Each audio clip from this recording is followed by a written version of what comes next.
ஹாய்ப்பா கௌதம் செல்லக்குட்டீஸ் எல்லாத்துக்கும் welcome. 6th social சயின்ஸ்க்கான அஃபீஷியல் ஆனுவல் எக்ஸாம் ரொம்ப இம்பார்ட்டன்டான கொஸ்டின் தான். இதில் ஏகப்பட்ட கொஸ்டின்ஸ் உங்களுக்கு கேட்க வாய்ப்புகள் இருக்குது. ரிப்பீட்டடாக வீடியோ ஸ்கிப் பண்ணால் ஃபுல்லாக பாருங்கள். அண்ட் ரெண்டே விஷயம் நீங்கள் பண்ண வேண்டியது சப்ஸ்கிரைப் பண்ணாமல் பார்த்துட்டீங்கன்னா மறக்காம இப்போ சப்ஸ்கிரைப் பண்ணிக்கோங்க.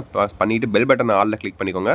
அண்ட் ரெண்டாவது விஷயமா வாட்ஸ்அப் சேனலில் ஜாயின் பண்ணிக்கோங்க. டிஸ்கிரிப்ஷன் லிங்க்ஸ் இருக்குது. அதில் உங்களுக்கான லீவ் அப்டேட்ஸு கொஸ்டின் லீகாஸ்னா அப்டேட்ஸ் எல்லாமே அதில் தான் கொடுப்பேன். ஸோ ஜாயின் பண்ணிக்கோங்க. ஓகேப்பா. 1 மார்க் பாருங்கள். சங்ககால நிர்வாக முறையில் மிக சிறிய நிர்வாக அமைப்பு என்ன? ஸோ இதெல்லாம் 1 மார்க் தான். இந்த மாதிரி உங்களுக்கு எல்லாம் புக் பேக் தான் இருக்கும். கரெக்டாக படித்து பார்த்து கரெக்டாக ஆன்சரை பண்ணி விடுங்க. ஓகேங்களா? ஸோ அப்படியே லைனாக பாருங்கள். உங்களுக்கு ஏதாவது டவுட்ஸ் இருந்துச்சுன்னா கேளுங்க. ஓகேவா?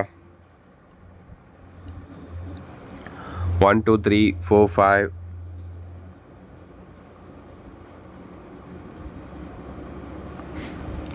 பார்த்துட்டிங்களா? இந்த 5 1 மார்க்கு. அடுத்து பாருங்கள், கோடிட்டேருங்களையும் இருப்புங்க. இங்கே 6 இருக்குது உங்களுக்கு. ஆன்சர் தெரிஞ்சால் கீழே கமெண்ட் பாக்ஸில் கமெண்ட் பண்ணுங்கப்பா. ஆன்சருக்கு வேணும்னா வாட்ஸ்அப் சேனலில் போட ட்ரை பண்ணுறேன். செக் பண்ணி பார்த்துக்கோங்க. இல்லை கமெண்ட் பாக்ஸில் கூட போடுறேன். சரியா தவறா? கீழர் என்பவர் கிராமத்தின் தலைவர் ஆவர். ஓகே, பார்த்துட்டிங்களா? அடுத்து பொறுத்துக்க பாருங்கள். 16 தென்னர் இவன் சுவா கிராம சபை. ஓகே, பொறுத்துக்க பார்த்துட்டிங்களா? அடுத்து சரியான கூற்றை தேர்வு செய்க.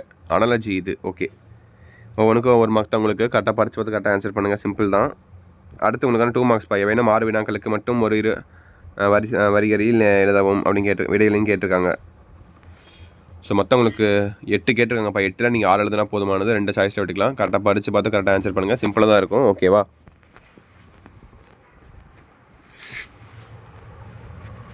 அடுத்து எவைனும் 4 வினாக்களுக்கு மட்டும் விரிவாக விடையளி. சங்க காலத்தில் பெண்களின் நிலை குறித்து எழுதுக. புவி மாதிரியின் பயன்கள் யாவை? மக்களாட்சியின் நோக்கங்களை விளக்குக. மாநகராட்சியின் பணிகள் சிலவற்றை பட்டியலிடுக. ஸோ பாருங்கள், சிம்பிளாக தான் இருக்குது. ஸோ இந்த 5ல் 4 எழுதுனா போதும். ஓகேவா? ஸோ கடைசியாக உங்களுக்கு சிம்பிள் தான்ப்பா. கடைசியாக உங்களுக்கு மேப் தான். ஓகேவா? அது கஷ்டப்படுற மாதிரி எதுவும் இருக்காது. பெருசாக ரொம்ப சிம்பிளாக இருக்கும் உங்களுக்கு. ஓகேங்களா? ஸோ இதெல்லாம் பார்த்துட்டிங்களா? எவையும் 6 வினாக்களுக்கு விடையளி. 5 மார்க்கு.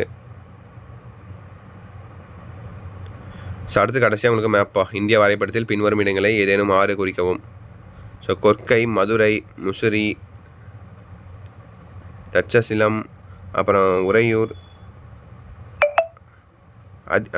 ஆதிசிலநல்லூர், அப்புறம் காவேரி, பூம்பட்டினம், அப்புறம் காஞ்சியா இல்லை புதுசாக இருக்கே.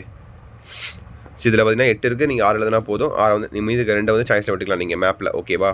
ஸோ இவ்வளோ தான்ப்பா. சிம்பிள்.